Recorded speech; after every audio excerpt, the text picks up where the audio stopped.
Hi, this is State Senator Patrick Testin with a capital crash course.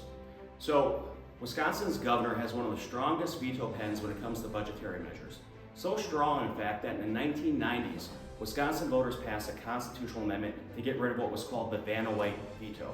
So for instance, governors had the ability to veto words, specific letters to create new sentences. So we could pass legislation, something for example that says, "My senator shakes the hands of kind soldiers and bakes some pumpkin pies for them on holidays." Sounds pretty good, who would disagree? But the governor's veto could make changes. "My senator hates kids and puppies too." Fast forward to what we did in this last state budget. We passed a $325 per pupil increase in our K-12 education.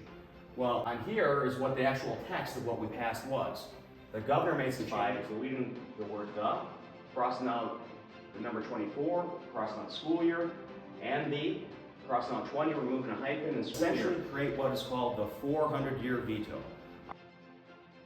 Our country's not even 250 years old, but Governor Evers did something that even King James could have dreamed of himself, increasing your property taxes for the next 4 centuries. So what does that mean for you? Fiscal chaos. And where will that money come from? As our governor often likes to say, we need to connect the dots. Well, to pay for that veto increase, it's coming from your pocketbook via increased income taxes or increased property taxes for the next 400 years. In fact, the actual cost of the governor's veto in that last budget costed roughly $798 million.